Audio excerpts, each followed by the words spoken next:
Kung alam niyo lang po kung gaano kasaya yung puso ko sa ibabalita ko ngayong araw about sa asong to na si Warrior. Alam niyo bang etong maliit na tuta na to eto na sobrang saya ko guys. Sa mga hindi po nakakaalam si Warrior po eto po siya nung nirescue ko, yes. Nilalangaw na po siya and akala rin po ng lahat hindi na nga po siya makakasurvive. Yung iba nga ang sabi iput to sleep na nga siya kasi nga malala na daw yung kalagayan at pinapahirapan ko lang daw. Pero alam niyo ba, etong tuta na to talagang lumaban po siya. Biruin nyo sa loob ng 3 weeks, ayan kumakain na po siya mag-isa and alam nyo po ba si Warrior is pwede na pong iuwi. Opo, eto na po si Warrior ngayon kung napansin nyo buhay na po yung mata niya. At bukas po isi-CBC siya then kapag all clear na iuwi na po siya at ang susunod po naming step is gawin na po siyang healthy. Kailangan po namin siyang patabain and magiging normal dog na po siya. Yes, kumakain na po siya mag-isa. Ang kaso nga lang po, ang kailangan lang po sa kanya is wet food na then tumatagal po ng 30 minutes every kain niya. Pero wala na pong problema doon. Ang mahalaga po, nakakapag-adjust na po siya. And grabe, itong tuta na to talagang lumaban po siya para sa kanyang second life.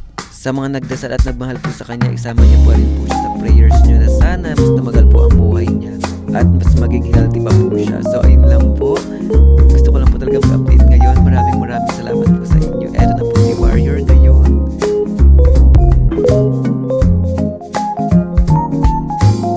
Alam ko ang dami naghahanap ng update dito kay Warrior pero ito na po siya after almost 2 weeks. Yes po, isa po siya sa malalang na rescue natin pero gusto ko po siyang ipakita ngayon. After po ma-surgery ng lower jaw niya, ito na po yung itsura niya ngayon. Kung napansin nyo ay natanggal na po yung buto sa ilalim ng jaw niya and buo po yung tinanggal. And kung napansin nyo naman, mas hindi na po siya nasasaktan. And may nakakatuwa pa pong nangyari kasi after po matanggal doon kapag pinapakain po siya, talagang dumidilan siya. Sa ngayon po, tinanggal na rin po yung dextrose sa kanya and kung napansin nyo rin, nakakatayo na rin po siya. And nakakatuwa lang din po makita na nakikita niyo yan, dumidila-dila na po talaga siya. And sana nga po makapag-adjust po siya sa bago niyang buhay. Kasi syempre kahit naman sino ang mawalan ng panga, talagang malaking changes po yun.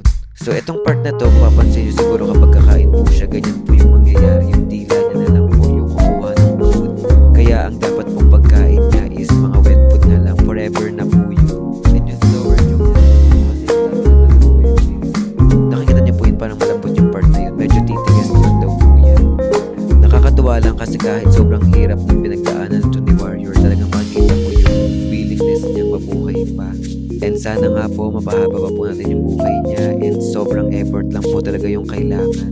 Since hindi po siya normal dog, so mas kailangan niya po ng time and ng care. Sa ngayon po nagpapalakas po siya, then after 2 days to 3 days po, sisimula na rin daw po siyang pakainin by her own. So malalaman po natin kung makakakain po siya mag-isa. And eto po yung ilalim ng panga niya para makita nyo na rin po. So ngayon po maganda naman po ang improvement niya. Sana nga po tuloy-tuloy na. So ayun lamang po. Maraming salamat po uli. Bye-bye!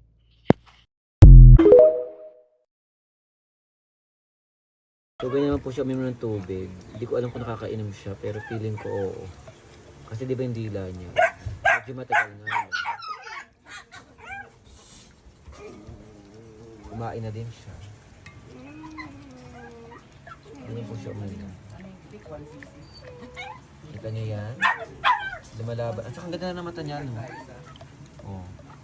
Nakain niya po kalahati, pero okay lang kasi kumain nga ng cat food. So mga nagtatanong po kung paano siya pag-iinom ng tubig, ganyan po. Nakakainom siya unti-unti. Ang galing ni Warrior. Tsaka yung mata niya, ang ganda na.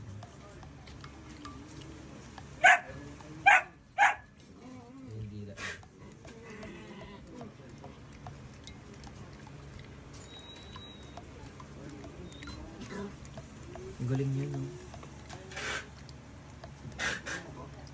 Medyo struggle nga lang siya sa pag-inom, pero okay.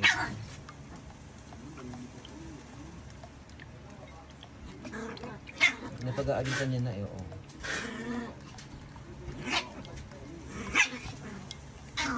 Very good, ah.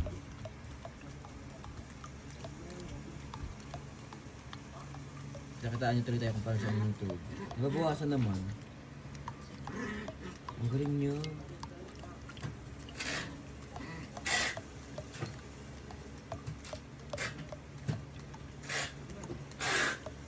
Diba?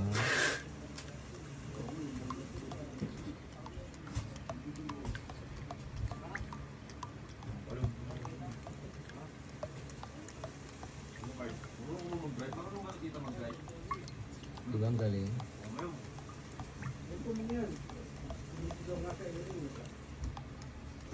Medyo matagal nga lang po siya uminom, pero mahalaga nakakainom. Ayan o. Nababawasan naman.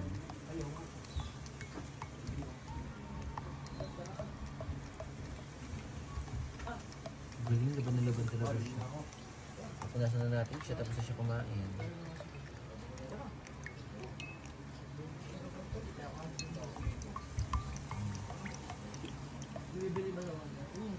Diba? Kain siya.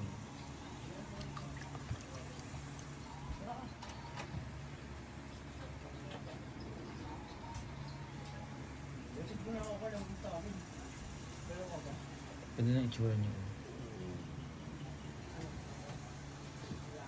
Etong first part ng video na to, akala mo di ba wala ng pag-asa kasi ganyan na po yung kalagayan niya. And grabe. Para sa mga nagsasabing patulugin na kasi nga ganyan, ganon. Panoorin niyo po itong video na to. So after 3 weeks, ayan na nga, ganyan na nga po siya. Opo. And tignan niyo naman kung gaano na po siya katapang ngayon. Lalo na kapag may mga pusang lumalapit sa kanya, eto na.